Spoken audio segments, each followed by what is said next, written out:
Good morning, everyone, and welcome to the Houston Zoo Sea Lion Keeper Chat. My name is Maggie. I'm one of the keepers in our sea lion and penguin department here at the Houston Zoo. Let me tell you guys all about our California sea lions today. The day is Wednesday, the 21st of May, so that means we are gearing up for a wonderful holiday weekend over here at the zoo. If you guys are as excited as we are for this holiday weekend, I hope you guys will come join us, because the zoo will actually be open until 10 p.m. during the holiday weekend. So we are extending our hours to really extend the celebrating. Speaking of celebrating, it is going to be a time for celebration here in the Sea Lion area starting on the 25th of May, because we are kicking off Sea Lion birthday season. And that starts with our very first Sea Lion birthday of the summer with my friend Calypso.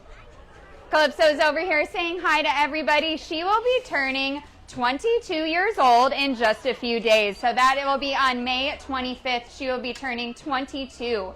She has a very interesting story, my friend Calypso. So she was actually born at a sea lion rescue and rehab facility out in California. The reason she was there is because her mom, who was pregnant with her, was very, very sick. She was very sick with something called domoic acid toxicity, which is a neurotoxin from the red algae tidal bloom. And because of that, her mom was in need of rescue and rehabilitation, so she was brought to the center. Unfortunately, they did everything they could, but her mom did pass away. Shortly before that, though, her mom did give birth to Calypso about 3 weeks premature.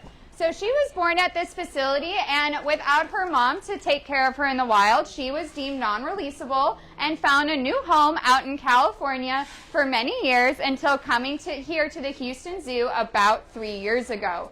We are so lucky to have her, and we are so proud that she is one of the longest living sea lions of domoic acid toxicity, because she does have how to get her to eat, because she was just not wanting to. It's almost like the domoic acid, because it is a neurological issue, had an effect on her brain that just made her have a few little quirks. And with that is how she eats. So when she eats, she must start every single session with a middle piece of herring. And then her other fish that she will have is she will have her capelin that are all male capelin, perfectly straight, and they need to be fed tail first. Once you accomplish all of these little tasks, then Calypso is actually such an amazing animal to work with. She is incredibly smart, as you can see. She is also one of the sweetest sea lions we definitely have here at the Houston Zoo. We are so excited to be celebrating her birthday. She will be getting a frozen cake made of ice and jello that she will get to share with her other 8 sea lion friends. Speaking of her other sea lion friends, we can't forget about who's joining us today, and that is Jonah. Jonah here is showing off a little in the exhibit, or getting a little tired in the exhibit.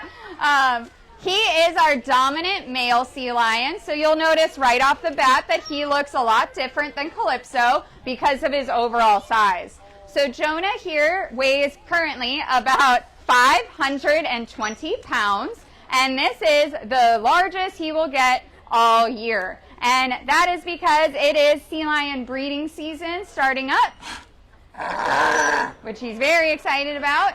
And during that time, males will gain a lot of weight right beforehand. I call it their dad bod. And they will gain all this weight because then during breeding season, what they're naturally inclined to do is just hang out in their territory. So out in the wild would be a stretch of beach. And they will call that their own and trying to attract as many females as possible. In order to do that, it is not going to be helpful if they need to leave every few hours to go catch some fish and hunt. So that is why they will gain all this weight and then have a very low appetite for the rest of the summer. You will also see that he has that crest on top of his head. There it is. That's his sagittal crest. He does have that year-round, but it definitely grows in size when he is in breeding season. It is something that adult males will have, and it just kind of signifies that he is the dominant male sea lion. So speaking of birthdays, Jonah has a very special birthday coming up this year. His birthday is June 15th, and he is our oldest sea lion, so he will be turning 29 years old. We are very proud of him, and he does not look a day over 20, if you ask me. He was actually a rescued sea lion as well. So his birthday, though, because he was not born at a rehab center like Calypso was, is kind of a guess. So it is most likely around June 15th, and that is because out in the wild, 90% of sea lions are born in the month of June, and about half that are born on June 15th. So that is why we gave Jonah the birthday of June 15th. He was a rescue out in the wild when he was a little under a year old. He was separated from his mom before he learned how to hunt and live on his own. So because of that, he was actually found afraid to go in the water and swim, and eating sand and rocks to survive rather than trying to hunt because he did not know how. Because of this, he actually lived in a facility in California after his rescue and deemed non-releasable. And it was the same facility Miss Calypso lived at, actually. So they lived together for a number of years before Joe came to live here at the Houston Zoo about 10 years ago. We are so excited to have both of these guys as a part of our sea lion family. Now, I said sea lion family, not seal. That is one of the common misconceptions that we hear every day, and I know Jonah and Calypso just get so embarrassed when they get called a seal. They are sea lions. Yeah, he's so embarrassed. But these guys are sea lions. They are not seals. The seals are related to them. They are cousins, both a part of the pinniped family, but they do have some key differences that we will show to you guys so that you guys can tell the difference for yourselves. One of those big differences is their big front flippers.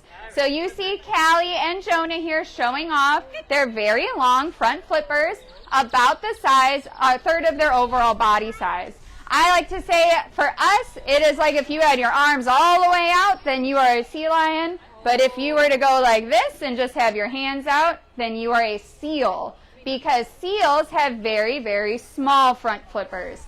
The reason why they use these very differently as well, sea lions will use those front flippers to push themselves through the water like a swimmer swimming breaststroke, whereas a seal will move in a side-to-side motion. So you can see Jonah and Calypso pushing through the water with those front flippers to gain speed and momentum and power. They are so powerful, actually, they can gain speeds of over 20 miles per hour, and they do have the ability to hold their entire body weight on those front flippers. So they are very, very strong. The next difference between a seal and a sea lion you will see on the side of their head. You'll see that Calypso and Jonah have tiny, small ear flaps on the side of their head. We call them pinnae, and we have them as well. Ours are just shaped a little differently than Calypso and Jonah's. The reason why they need ear flaps like us is because sound travels through the air and gets funneled into their inner ear. Sea lions spend a lot of time on land, more time than their cousins the seals. That is why they need this adaptation to help them hear better. Seals do not need this because they spend more time in water. So that is why their ears just are a small hole that lead to their inner ear, very similar to a dolphin. The next difference is going to be how sea lions spend their time on land. I mentioned they spend a lot more time than a seal does, and so because of that, they're a little bit better on land than a seal. You'll see Calypso here. She is very agile on land. She is able to go forwards and backwards. She's able to jump and spin and hop and even climb the rocky coastline. That is because of an adaptation called a rotating hind hip bone.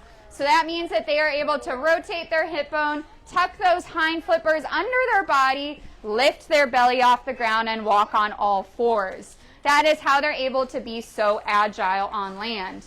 And seals lack this adaptation, which means when a seal is on land, they will look exactly like this.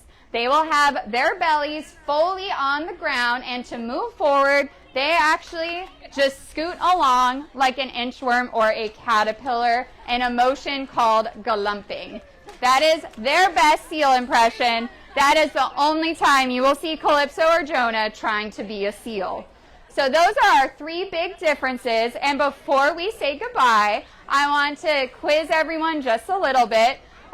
Do we have, here at the Houston Zoo, do we have seals or sea lions? Awesome. They are so excited to hear you say that and hear that you guys learned something new today. And before we go, I do want to thank you guys for coming to the Houston Zoo and saying hello to every one of us. Coming to the Houston Zoo helps us support all of our conservation partners that help save animals in the wild. For example, here at the Houston Zoo, we support the Galapagos Islands,